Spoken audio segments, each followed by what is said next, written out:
Hello అండి, నమస్తే. Welcome to my channel follow my thoughts. మీరు కనుక నా ఛానల్ని కొత్తగా చూస్తున్నట్లయితే ప్లీజ్ ముందుగా సబ్స్క్రైబ్ చేసుకొని లైక్ చేసి షేర్ చేయండి. ఇప్పుడు నేను ఈ వీడియోలో శ్రీ వారాహీదేవి అష్టోత్తర శతనామావళి చెప్పబోతున్నానండి. అలాగే ఈ వారాహి మాత అతి శక్తివంతమైన దేవత. పిలిస్తే క్షణాల్లో పలుకుతుంది. మనకేదైనా ఆపదలు వచ్చినప్పుడు అమ్మవారిని ధ్యానించుకోవడానికి అష్టోత్తరాలు లేదా సహస్రనామాలు చదువుకుంటే ఆ అమ్మ ఎదురయ్యే అడ్డంకులన్నింటినీ తొలగిస్తుంది. ఈ వారాహి అమ్మ ఆరాధన ఏ సమయంలోనైనా చేయవచ్చు, కానీ చీకటి పడిన తర్వాత ఈ అమ్మ ఆరాధన చేసుకుంటే అధిక ఫలితం వస్తుంది. ఇప్పుడు మనము శ్రీ వారాహి మాత అష్టోత్తర శతనామావళి చెప్పుకుందాం. జై వారాహి. వారాహి అష్టోత్తర శతనామావళి. ఓం నమో వరాహవదనాయై నమః. ఓం నమో వారాహ్యై నమః. ఓం వరరూపిణ్యై నమః. ఓం క్రోడాననానై నమః. ఓం కోలముఖ్యై నమః. ఓం జగదాంబయై నమః. ఓం తరుణ్యై నమః. ఓం విశ్వేశ్వర్యై నమః. ఓం శంకిన్యై నమః. ఓం చక్రిన్యై నమః. ఓం ఖడ్గశూలగదహస్తాయై నమః. ఓం ముసలధారిణ్యై నమః. ఓం హలసకాది సమాయుక్తాయై నమః. ఓం భక్తానాభయప్రదాయై నమః. ఓం ఇష్టార్థదాయిన్యై నమః. ఓం ఘోరాయై నమః. ఓం మహాఘోరాయై నమః. ఓం మహామాయాయై నమః. ఓం వార్తార్యై నమః. ఓం జగదీశ్వర్యై నమః. ఓం అందే అందిన్యై నమః. ఓం వృందే వృందిన్యై నమః. ఓం జృంభే జృంభిన్యై నమః. ఓం మోహే మోహిన్యై నమః. ఓం స్తంభే స్తంభిన్యై నమః. ఓం దేవేశ్యై నమః. ఓం శత్రునాశిన్యై నమః. ఓం అష్టభుజాయై నమః. ఓం చతుర్హస్తాయై నమః. ఓం ఉన్నత్తభైరవాస్తాంగాయై నమః. ఓం కపిలాలోచనాయై నమః. ఓం పంచమ్యై నమః. ఓం లోకేశ్యై నమః. ఓం నీలమణిప్రభాయై నమః. ఓం అంజనాద్రి ప్రతీకాశాయై నమః. ఓం సింహారుద్రాయై నమః. ఓం త్రిలోచనాయై నమః. ఓం శ్యామలాయై నమః. ఓం పరమాయై నమః. ఓం ఈశాన్యై నమః. ఓం నీల్యై నమః. ఓం ఇందీవర సన్నిభాయై నమః. ఓం కనస్థాన సమోపేతాయై నమః.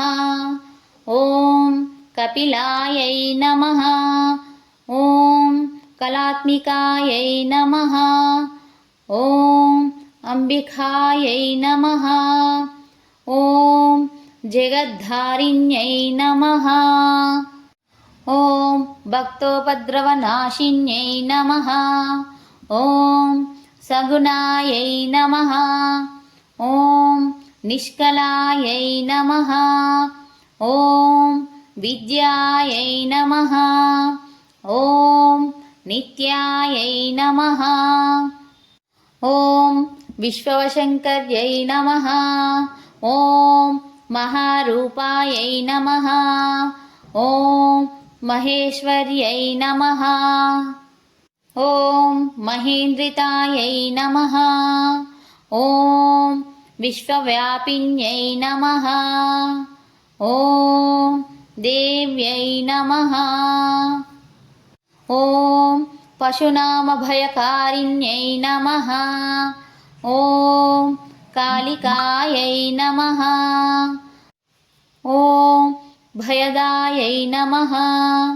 ॐ बलिमांसमहाप्रियायै नमः। ॐ जयभैरव्यै नमः।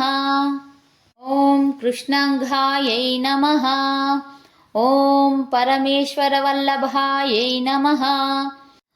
ॐ नुदायै नमः। ॐ स्तुत्यै नमः। ॐ सुरेशान्यै नमः।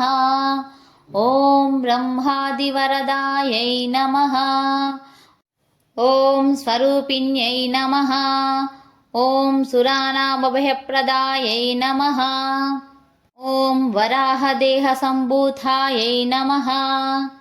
ॐ श्रोणिवारालसे नमः। ॐ क्रोधिन्यै नमः। ॐ नीलास्यै नमः। ॐ शुभाधायै नमः। ॐ शुभवारिण्यै नमः। ॐ शत्रूणां वाक्सम्भनकारिण्यै नमः।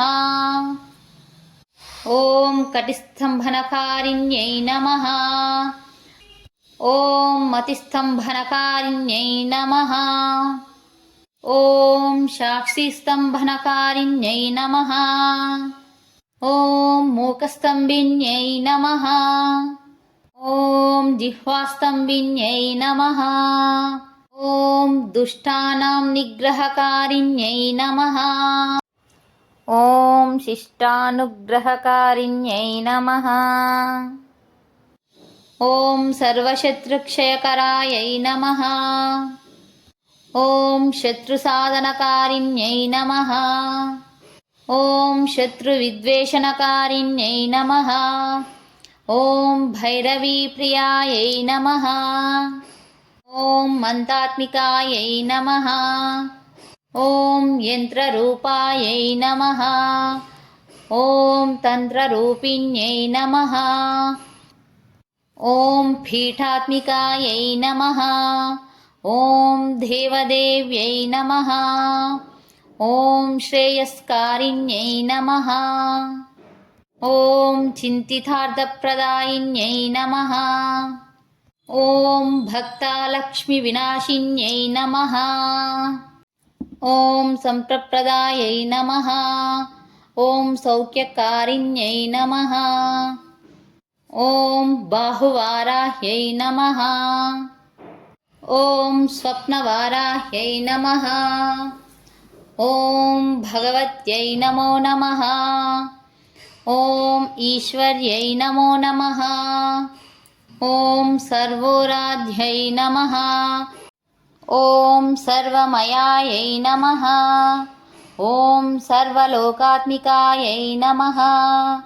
ॐ महिषनाशिनायै नमः। ॐ बृहद्वाराह्यै नमः। इति శ్రీవారాహీదేవి అష్టోత్తరశతనామావళి సంపూర్ణం. మనం ఏదైనా పూజ చేసిన తర్వాత లేదా ఏదైనా అష్టోత్తర శతనామావళి చెప్పుకున్న తర్వాత లేదా ఏదైనా పారాయణం చేసిన తర్వాత ఒక క్షమాపణ స్తోత్రం చెప్పుకోవాలి. ఎందుకంటే చేసిన పూజలో లేదా ఏదైనా అష్టోత్తర స్తోత్రం చదివిన తర్వాత తప్పులు దొర్లినను లేదా నామ ఉచ్చారణలో ఏదైనా తప్పులు దొర్లినను వాటన్నిటికీ మనం అమ్మను క్షమించవలెనని కోరవలెను. ఇది ఖచ్చితంగా చేయవలెను. అందుకు వేదంలోని ఒక శ్లోకం, క్షమాపణ శ్లోకం ఉన్నది. ఇప్పుడు అది మనం చెప్పుకుందాం.